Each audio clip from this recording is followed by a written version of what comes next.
அனைவருக்கும் வணக்கம். பாலும் அம்பேத்கர் ஆதவ் அர்ஜுனா அவர்கள் ரஜினி பத்தி ஒரு கருத்து சொல்லியிருந்தாரு. திமுகவுக்கு பயந்துருச்சுன்னு.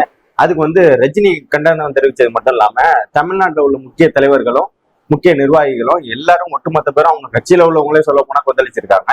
இந்த கொந்தளிப்பை எடுத்து பகிரங்கமான மன்னிப்பை கேட்டிருக்காரு ஆதவ் அர்ஜுனா அவர்கள். யாரு? பாலும் அம்பேத்கர் ஆதவ் அர்ஜுனா அவர்கள் கேட்டிருக்காரு. இவனை அடிச்சும் பார்த்தாச்சு, மீச்சும் பார்த்தாச்சு, இவனை என்ன தாண்டா பண்றது மல்ல கைப்புள்ளைய.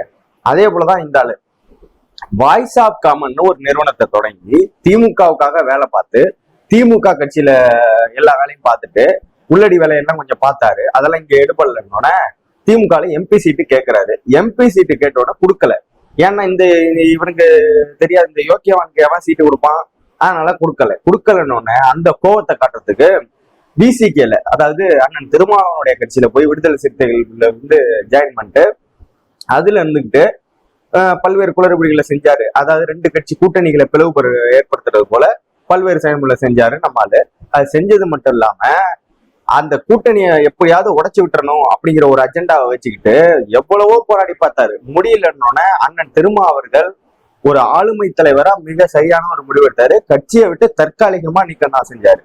உடனே அப்படி செஞ்சுட்டோன்னே உடனே தாவேக்காவுக்கு தாவிட்டான். ஃபர்ஸ்ட் திமுகல இருந்து விசிகா, அடுத்த விசிகால இருந்து தாவேக்காவுக்கு தாவி ஃபர்ஸ்ட் என்ன சொல்லிட்டு இருந்தாருன்னா, என் அண்ணனை தான் முதலமைச்சர் ஆக்குவேன். யார?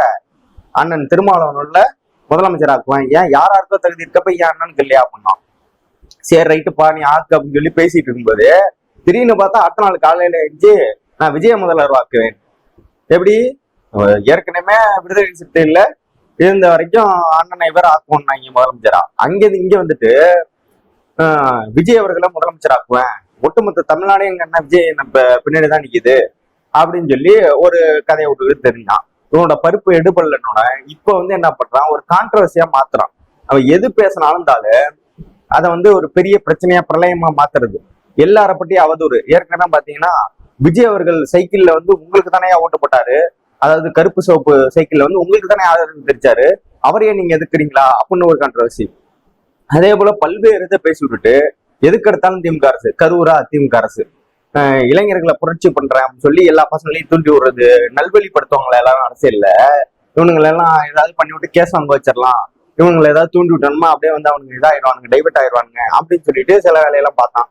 ஒன்னும் நடக்கலன்னு இந்த யோக்கியப்பைய இப்ப அடுத்தது ரஜினி அவர்களை பத்தி பேச ஆரம்பிச்சிருக்கான். எப்படின்னா ரஜினி அவர்கள் திமுக மிரட்டுனுச்சு, அதனாலதான் அவர் அரசியல் விட்டு போயிட்டாரு, இல்லாட்டினா என்ன வந்திருப்பாரு, இப்படி மக்களுக்கு நல்லது பண்ற வர எல்லாரையும் திமுக அரசு மிரட்டுன்னு இவன் என்னமோ பக்கத்துல இருந்து பார்த்த மாதிரி எல்லாத்தையும் பேசுவான். இதுல கடைசியில சொந்த மச்சனை ஆதவ் அர்ஜுனா அவர்கள் காதல் திருமணம், காதல் அப்படியே மலர்ந்தது. எப்படிதான் இந்த டேனி ஆதவுக்கு காதல் மறந்துச்சுன்னு தெரியல, அப்படி மலர்ந்த இந்த காதல் கல்யாணத்துல போய் முடிஞ்சது. கல்யாணத்துல முடிஞ்சோடனே வீட்டுல இவன் வேலையை காட்ட ஆரம்பிச்சிருக்கான். அந்த வளர்ந்த மாடு வீட்டுல என்ன வேலையை காட்ட ஆரம்பிச்சிருக்கான்னா, அவங்க வீட்டுக்குள்ளேயே கண்ட்ரோல் எடுக்கிறாரு ஆதவ் கண்ட்ரோல் எடுத்துட்டார். அப்படிங்கிற போல வீட்டுல எல்லாரையும் கண்ட்ரோல் தான் கண்ட்ரோல்ல இருக்கிற எல்லாரும் அப்படின்னு செயல்பட இருக்காரு. ஏற்கனவே இவருக்கு ஒரு மச்சானுக்கும் மோத ஆரம்பிச்சுட்டது இல்லை, பல கோடிகளை சுருட்டிட்டாரு நம்மளால ஆதவ் அவர்கிட்ட இருந்து. இது மட்டும் இல்லாம சொந்த மனைவி கூட இவன் நல்லவன் அப்படின்னு சொல்ல மாட்டாங்க. சொந்த மச்சான் ஏன்டா ஆதவ் அர்ஜுனா உனக்கு நாங்க தான் கேட்கிறோம், சொந்த மச்சனை யாரு? ஒய்ஃபோட காதல் திருமணம் மலர்ந்த அந்த காதலரோட உங்க மனைவியோட சொந்த சகோதரர், அவரு டெய்லி கிழிச்சு தொங்க விட்டுட்டு இருக்காரு அவரோட பேஜ்ல. அவர் தனியா அவர் கட்சி ஆரம்பிச்சிட்டாரு. இருந்தாலும் விஜய்க்கு சொல்லிக்கிட்டே இருக்காரு, இவன் ஜாக்கிரதையா இருங்க, இவன் ஒன்னா நம்பர் அயோக்கியம் அப்படிங்கிறத டெய்லி பதிவு போட்டுட்டே இருக்காரு. அதுக்கு பதில் சொல்லுவோம்னா இங்க எது பண்ணாலும் திமுக அரசுன்னு உட்காந்துருக்கான். இது இன்னொன்னு சொன்னான், என்னது ஸ்டாலின் அவர்களை வர சொல்லுங்க, மோதி பாத்துருவோம், நேருக்கு நேர் பேசி பார்ப்போம், 10 நிமிஷம் பெரியாரை பத்தி பேச சொல்லுங்க, உதயநிதி பத்தி பேச சொல்லுங்க, எங்களுக்கு நேருக்கு நேரா கேள்வி கேட்கறது பதில் சொல்லுங்க. ஏண்டா முதல்ல நீ யாரு? நீ யாரு? மக்களோட பிரதிநிதியா? எதுலயாவது நின்று ஜெயிச்சிருக்கியா? முதல்ல இல்ல நின்றுக்கியா தேர்தல்ல? ஒண்ணுக்குமே லாய்க்கு இல்லாத வளர்ந்த மாடு ஆதவ் அர்ஜுனா நீ எங்களை பத்தி பேசுறதுக்கு என்ன இருக்கு? முதல்வர் அவர்களை ஒரு மேல பேசுற, அப்ப உன்னை பேசக்கூடாதுன்னு நாங்க எப்படி இருக்குது? நாங்க மரியாதை தான் பேசிட்டு இருந்தோம், இதுக்கு மேல உனக்கு மரியாதை கொடுக்கணும்னு அவசியம் இல்லை. ஏன்னா நீ முதல்வரே பேசுற அளவுக்கு நீ பெரிய இல்ல, அப்போ ஒன்னா நாங்க பேச ஆகணும். அதனால வருத்தப்பட்டாலும் நம்ம இதுல ஒரு இதுவும் இல்லை, உன்னைய உரிச்சு உப்பு கண்ட போடுறதுதான். அதனால கவலையப்படாத, ஆட்சி மட்டும் அமையட்டும், உனக்குன்னு சரியான சம்பவங்களை நாங்க வச்சிருக்கோம், அதனால உனக்குன்னு தரமான சம்பவம் இருக்கு, அதனால கவலையப்பட வேண்டாம் ஆதவ் அர்ஜுனா அவர்கள். கொஞ்சம் பொறுத்தது நிச்சயமா வச்சு செய்யும். இந்த வளர்ந்துகிட்ட ஆதவ அர்ஜுனாவோட டேனி யாதவ், இவர் பேரு டேனி யாதவ் வந்து இது போல ரஜினி அவர்களுக்கு கருத்து வச்சோன்னே ரஜினி தொண்டர்கள் பூரா கொதிச்சு போயிட்டாங்க. இவன்லாம் யாரு, இவன்லாம் நம்ம ரஜினி வந்து பயந்துட்டாருன்னு சொல்றானே, அவரை பத்தி உனக்கு என்ன தெரியும் அப்படின்னு. உண்மைதான், ரஜினி அவர்கள் பயப்பட மாட்டாருதான். ஏன்னா ஜெயலலிதா அவர்களை வைத்து அறிக்கை கொடுத்தவர், அப்பேற்பட்டவர் வந்து, அதுவும் ஜெயலலிதா அவர்கள் முதலமைச்சரா இருந்தப்பே, அதனால அப்பயே பயப்படாது. இந்த விஜய் இவருக்கு போய் பயப்படான் இல்லை அது சொல்லுங்க. இதுல வந்துட்டு ரஜினி அவர்கள் பயப்பட்டாருன்னு சொன்னோன்னா ஒட்டுமொத்த தொண்டர்களும் குறைச்சிட்டாங்க. ரஜினி அவர்களே கடுப்பாயிட்டாரு. ரஜினி அவர்களே வந்து காலம் வந்து பதில் சொல்லுங்கிற மாதிரி ஒரு இதை போட்டு விட்டாரு. போட்டு விட்டோன்னா பகிரம்பா நம்ம மன்னிப்பு கேட்கிறேன், இதை நான் யாருக்கும் பயந்து பண்ணல. ஏய் நீங்க சூரியன்டா, நான் ஆதவுடாங்கண்ணா. இல்லை காமெடி பீஸ், மாடு மேய்க்க கூட நீ லாய்க்கு இல்லை முதல்ல தெரியுமா. சீமான் கட்சியில போனா மாடு மேய்க்க விட்டுருவாங்க.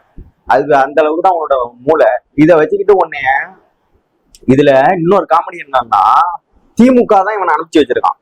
என்னன்னு எப்படி, ஆதவ அர்ஜுனா வந்து திமுகல இருந்து உள்ளடிகள் வேலையை பார்த்து அவனை கட்சியை விட்டு தூக்குனா, இவன் விசிகால போயிருந்துட்டு அங்கேயும் உள்ளடி வேலையை பார்த்துட்டு அந்த கட்சியில இருந்து தூக்கி திமுகவையும் கூட்டணியில பிளவுபடுத்துற போய் ஏற்பட்டு இவ்வளவு செயல்பாடுகள் செஞ்சதுக்கு அப்புறம் இவனை திமுக வந்து விஜய்கிட்ட அனுப்பி விஜய் அப்படியே காலி பண்ணிருந்து அமைச்சிருக்கான். ஏன்னா கேட்கிறவன் கேனப்பயர் இருந்தா KR விஜயா கொண்டையில கேட்டி தெரியுமா இல்ல, அது இதுதான். இந்த டேனி யாதவ்கிட்ட நம்ம கேட்கிற கேள்விலாம் கொஞ்சம் கேள்விதான்.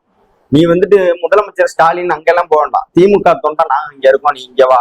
உன்கிட்ட கேட்கிற கேள்விதான். வாய்ஸ் ஆஃப் காமங்கிற நிறுவனத்தை ஆரம்பிச்சு யாருக்கு வேலை பார்த்த, திமுகவுக்கு தானே வேலை பார்த்த. அப்போ வந்து உனக்கு தெரியலையா திமுக வந்து திருட்டு கட்சி, இது வந்து அயோக்கியத்தனம் பண்ற கட்சி அப்படின்னு உனக்கு தெரியலையா? அங்க MP சீட்டு கட்டில திமுகல, அப்போ உனக்கு தெரியலையா இந்த வந்து மக்களை ஏமாத்துற கட்சி, மக்களுக்கு எதிராக செயல்படுற கட்சி அப்படின்னு உனக்கு அப்ப தெரியலையா? இப்பதான் தெரியுதா?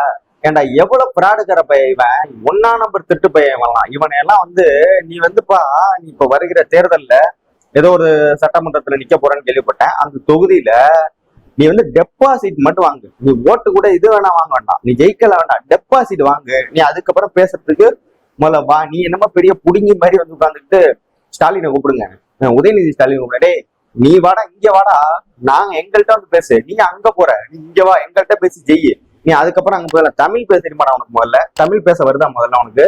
எல்லாத்துலயும் உளறல் தான், உளறி கொட்டுற. அதுக்கும் டிவிக்குன்னு கை தட்டி நிக்கிறானுங்க. ஏன்டா இப்ப அடுத்தது பேசுறான், என்ன பேசுறான்னா, கூட்டணியில வந்து விஜய் அவர்களை கூட்டணிக்கெல்லாம் கூப்பிட்டாங்க, 90 சீட்டும் பிளஸ் வந்து 2.5 வருஷம் முதலமைச்சராகவும் இருக்க சொல்லி நம்மளுக்கு அழைப்பெல்லாம் வந்துச்சு, ஆனா விஜய் அவர்கள் போகல அப்படின்னு சொல்றான். ஏண்டா நாங்க கேட்கிறோம், நீ பாட்டுக்கு 10ஆம் அப்படி சொல்ற, CTR நிர்மல்குமார் அப்படி சொல்றாரு, நீ இப்ப சொல்றன்னா இந்த கட்சியில இருந்து எனக்கு அழைப்பு வந்துச்சு, இத்தனை சீட்டு கொடுக்குறேன்னு பேசினாங்க, யாரு பேசினா, எப்ப பேசினாங்க, என்னைக்கு பேசினாங்க அப்படிங்கிற டீட்டெயிலோட வெளிலணும். இவனுங்க பாட்டுக்கு இவன் ஒண்ணு சொல்லிட்டு போறான், கட்சிக்காரன்னா எனக்கு தெரியாதுங்கிறான். விஜய் இதுக்கெல்லாம் ட்வீட் போட மாட்டாரு. சம்பந்தம் இல்லாம கொசு கடிச்சிருச்சுன்னு வச்சுங்க, கொசு கடிச்சிருச்சு உடனே ட்வீட்டை போடு அப்படின்னு நம்ம இவர்கிட்ட சொல்லிடுறாரு அவரோட அசிஸ்டன்ட்ட. உடனே அவன் எடுத்து ட்வீட்டை போட்டுறான், திமுக அரசு தான் காரணம் அந்த கொசு கடிக்கு அப்படின்னு எடுத்து போட்டு உட்காந்துருக்கானுங்க.